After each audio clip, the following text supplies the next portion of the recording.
This is Crow Inquisitors, and you're about to hear some original fiction inspired by the game. The Ghost. Theo started across the muddy street, leaving the warmth of the tavern behind him as he brought his hood up and pulled his cloak about him to ward off the chill of the icy rain. It usually didn't get this cold in Saran, but there had been a bout of bad weather unusual for the month of Ember Death. Almost as if as the fire of summer dwindled, the warmth of all good things went with it. Or, at least, that's how it seemed to Theo.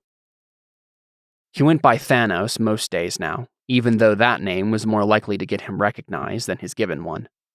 There was just something about the thought of hearing the name Theo come from the lips of the Serrano that unnerved him, down to his very bones. There were very few things that unnerved him anymore. He glanced to the side, down the alley that flanked the leeward side of the Weeping Devil, and through the sheets of rain thought he could still see the feet of the men he had killed a few minutes before, sticking out from underneath a broken cart. No one had found them yet then. All the better. He would be leaving in a few hours, and wouldn't likely be back in Treva for some time. Every once in a while, it was more fun, though, if they found the bodies. Being Verudian meant he stood out, with his platinum blonde hair and blue eyes, and people in a town this small always blamed the foreigners when something went wrong. Thrill was thrill, whether you were fighting a lion with your bare hands for the entertainment of a massive crowd, or simply trying to avoid torches and pitchforks as you were run out of town by villagers. Theo turned away from the alley, readjusting the trident he had slung across his back, and headed towards the shop on the other side of the main thoroughfare, where a few men were stowing boxes in the back of a covered wagon. They wore thick cloaks like Theo's, but with their hands busy, could do little to actually ward off the rain as the wind whipped at them and their clothing. Theo was about to raise a hand to signal to one of them when he saw a spectral figure shimmer to life before him, rippling with the rain for a moment before condensing into a more solid form. A woman with long, dark hair and a beautiful face, wearing a blood-soaked dress. Theo stopped for a moment, his lips parting as if he were about to speak. As always, he could not find the words. He blinked, and she was gone.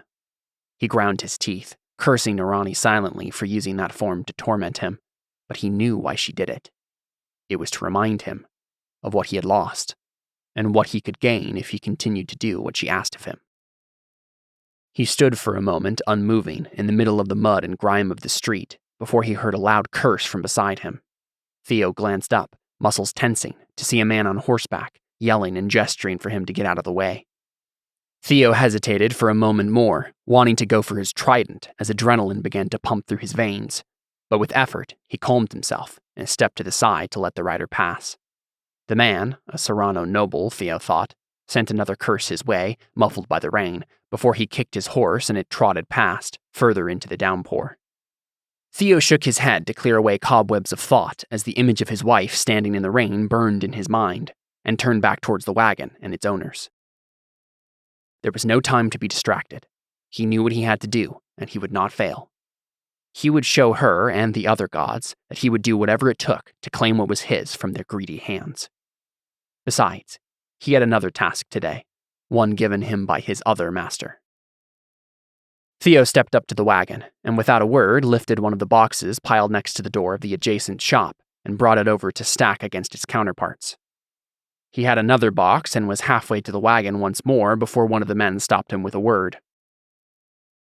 "Hey, you," the man said, an older Serrano with broad shoulders and a thick brown beard that dripped with rain. "What do you think you're doing?" "Helping," Theo said, turning around to face him.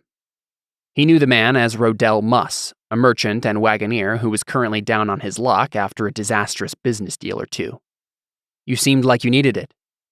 This weather doesn't look like it's going to let up anytime soon, and there's only two of you, so..." Theo shrugged and let the word hang in the air, almost like a question. "Well, who are you?" Rodell said, squinting through the rain at him. "I don't even know your name, stranger, and I'd like more than that if I'm to let you handle fragile wares." "The name is Thanos," Theo said, turning and setting his box down carefully in the wagon. "I'll make sure to be careful of your wares, good merchant. I'm honestly just a man looking for work where he can find it." Theo stuck out his hand and smiled amiably. Rodell frowned and didn't immediately extend his own hand. But a voice from inside the shop interrupted any further response. "That should be it, Father. Valo said that was the last of..." A man stepped out of the shop and froze as he noticed Theo. "Father?" the young man said, his hand going to a small belt knife a half a second too late to have been useful if Theo had truly wanted to kill Riddell. The boy was likely in his late teens, but had the height and breadth of his father, and a small bit of stubble to go along with it. Riddell muttered, before turning to his son and noticing the boy's hand on the hilt of his knife. "Oh, stop that, Dalar. He just wants work. I'll thank Valo before we leave. Grab another box, will you?" Dalar flushed and let his hand drop, then sheepishly turned back to the stack of boxes next to the wall and hefted another one. "Sorry," he said as he passed Theo on his way to the wagon. Theo gestured dismissively before turning back to Riddell. "Why are you loading now in the middle of the rain?" Riddell grunted. "No choice. I have a schedule, and it'll be my hide if I don't fulfill it." The wagoneer made a few more grunting sounds, obviously thinking something through, before waving at Theo to help him with the next box, which was wider than the others. They worked in silence for a few minutes, and had most of the boxes stowed away into the wagon, before anyone spoke again. "I would have more hands to help with this," Riddell said from beneath the lip of the shop's roof, rubbing at his hand absently as if he had strained it. "But the men I pay to protect this thing," he gestured absently at the wagon, "well, they are less than reliable, I can tell you that much." "A shame. Hard to find good help these days." Theo helped Dalar put the last box inside, and his comment proved to be prophetic as Dalar stumbled and the box fell into place with a damning thud. "Indeed," Riddell said, frowning at his son. "Sorry, father." Riddell grunted and turned back to Theo. "I can't pay you much for that, you understand. I don't have a lot of free coin after I restock for the next leg." Theo smiled and took a step over to join the wagoneer beneath the lip of the roof. "Of course. Though if you needed more substantial help, I'm more than willing to offer it. Where are you headed?" Riddell narrowed his eyes. "I don't have much need for lifting boxes when we're on the road. But you seem to be in need of a more reliable source of protection and general assistance, yes?" "Now listen, I already have 2 men for that, and me and my son can handle most of the other work anyway." Theo nodded, smiling softly again. "These guards of yours have been a problem, though, yes? Drinking on the job, blowing their earnings on beer and prostitutes whenever you pull into a new town?" "Well, yes, but..." "I'm a skilled fighter, Master Riddell, and I can assure you I'll be much more reliable than whomever you've hired in the past. Have you ever been to Lucerta?" "Well, sure," Riddell said, scratching his beard absently. "I used to pass through there regularly." "Then you may have heard of me? Thanos, the ocean's death? Nirani's champion?" Riddell stared for a moment, not quite comprehending. Then his eyes widened, and he pointed at Theo's trident, which he seemed to have just noticed. You're the man of 10,000 lives. I saw you in the pit, facing one of those dragons of the East." Theo smiled more broadly. That was him, all right. Though dragon might be a bit of an exaggeration. He had heard stories of the dragon gods of the eastern jungles, and what he had fought in Lucerta's Colosseum had not been nearly as intelligent or powerful. Just a dumb animal, really. Sure, it had had a spiked tail and huge fins across its back, but it hadn't breathed fire at him or anything. "Then you'll have heard I won my freedom?" Theo continued. "Aye, that I did." Riddell was nodding contemplatively. "So what in the great god's name are you doing in Treva?" "Right now, just seeing the country. I didn't have much of a chance before. Freedom is a wonderful thing, and I wanted to take advantage of it as much as I can these days." The story felt flat, and Theo tried not to grimace as he remembered just how much freedom had been taken away from him. Riddell continued to nod, and was about to say something more when he frowned and called out to his son angrily. "Dalar, what are you doing, boy?" Theo glanced over at the wagon to see Dalar with one of the boxes open, inspecting its contents. From this angle, Theo couldn't see much, but what he did see was enough to assure him he was on the right track. Vada had been right in sending him to these two. "I'm just making sure nothing is broken, Father," Dalar started. "You know, just in case." "Shut your trap and close the lid, Dalar, now." Riddell glanced at Theo and then added, "The flaming boy knows that we waterproof those boxes for a reason. Books get ruined easily with just a little water." Theo nodded at the lie, but said nothing more.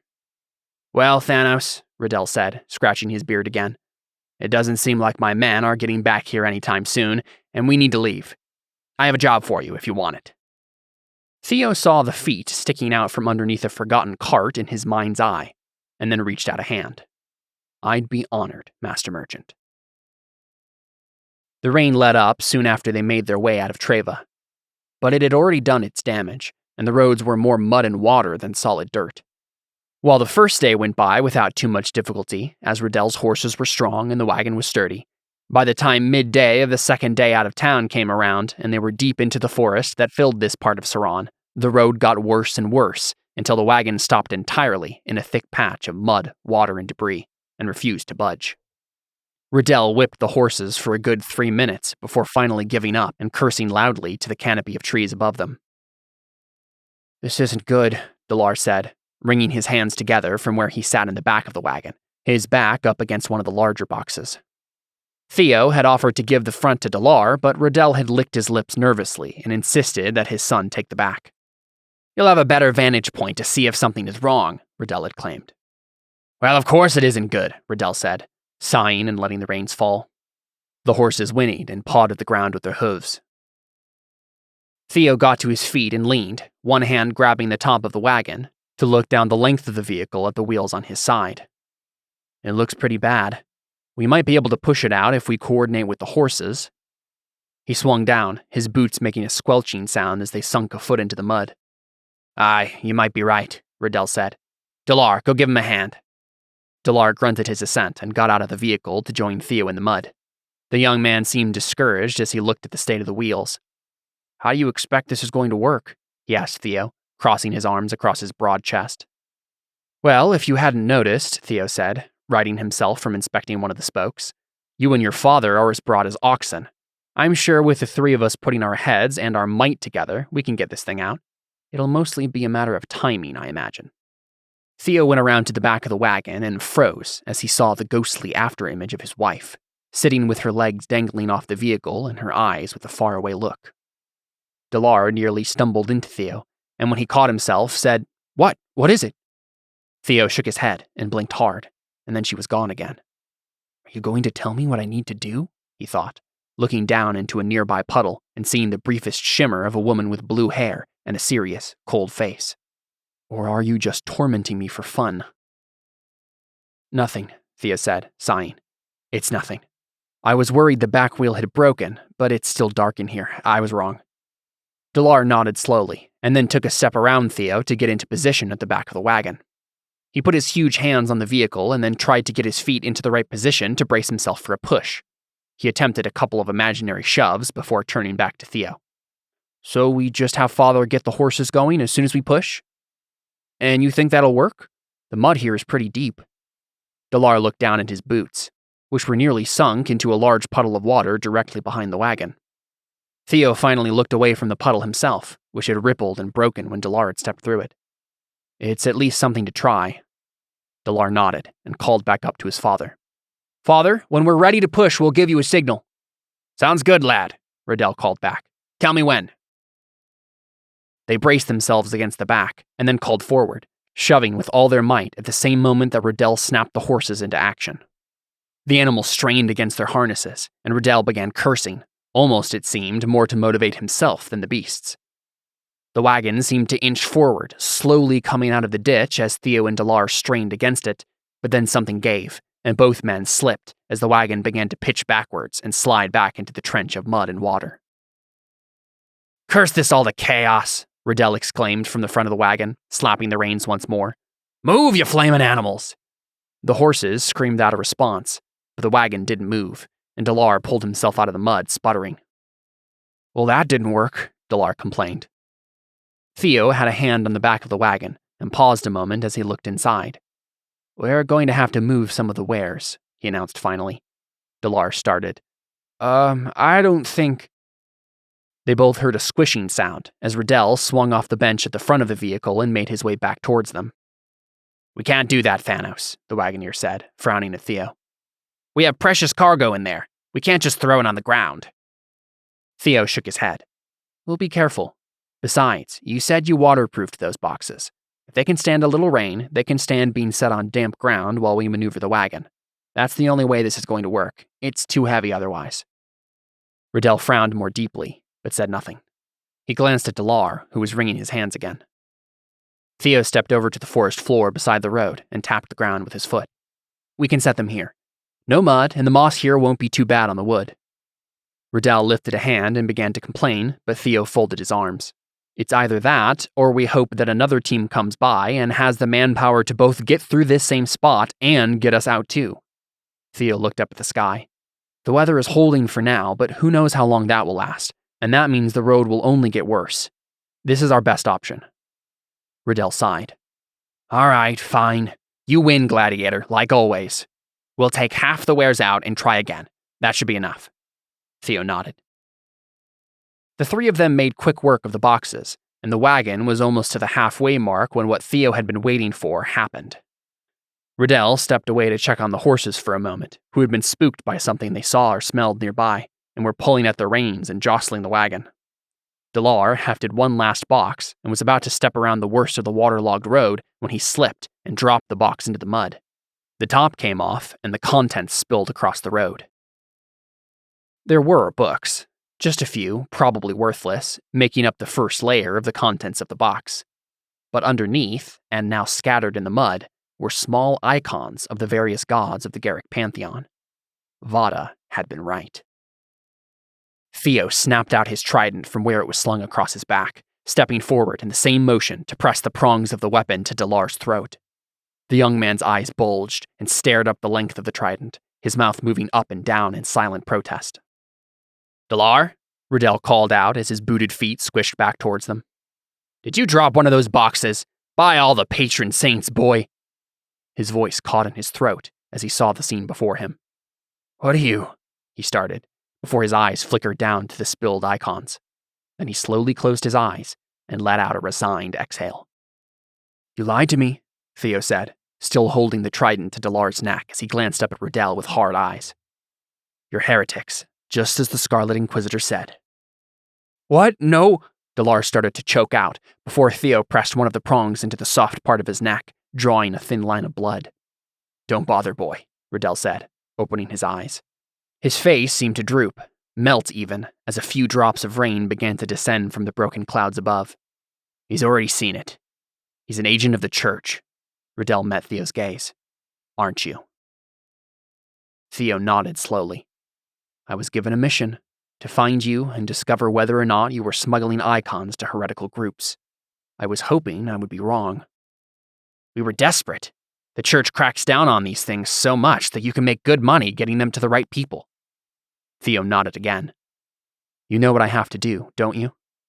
I do, Riddell said, but I would ask you to have mercy. Doesn't the church speak of mercy? Theo grimaced. I used to think so, long ago. But living the life I have hardens your heart to mercy and hatred alike. It doesn't end up mattering. Just what you're told to do. If you have to kill someone, let it be me, Riddell said, face pleading. My son had no choice but to go along with my foolish decisions. He shouldn't be punished for my actions. Theo considered that for a moment before shaking his head. I have my orders, good merchant. I'm sorry. Theo tensed his muscles to prepare to kill Delar, who was beginning to whimper, his tears mixing with the falling rain. But then he saw her again. A woman in a white dress, stained red with blood, standing in the rain. She looked past him, always staring at something just beyond him, though he never knew what it was. She raised one hand, shimmering light seeming to trail off of her form like mist. She wasn't pointing, but rather held out a hand in invitation. Take my hand, she seemed to be saying. Choose what I would choose. Let me give you strength. Theo was frozen in that moment for 10 tense heartbeats, his body ready to fight. But eventually, he felt his will break, and he dropped his trident into the mud. He let out a breath he didn't realize he had been holding. What? Riddell asked, shocked. What are you doing? Doing what she wants me to do, Theo said. The merchant looked at him quizzically, but he didn't explain further. Riddell helped his son up from the road, wiping off mud and clapping the young man on the shoulder to reassure him that everything would be all right. Theo stood, unmoving, staring at the spot where the ghost of his wife had been.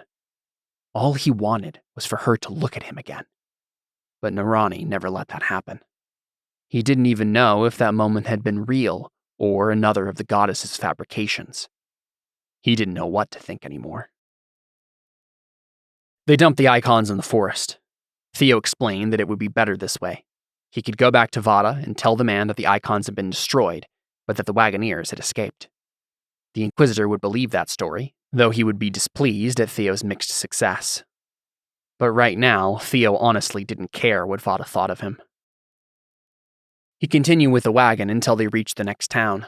Riddell and his son had enough goods besides the icons to make some small amount of profit off the trip, though it was far from ideal. But Riddell and Delar seemed entirely satisfied with having escaped with their lives. All three were quiet throughout the rest of the trip. Theo found it surprising that they even let him come with them after what he had almost done. But they still needed protection on the road, and more numbers were always better.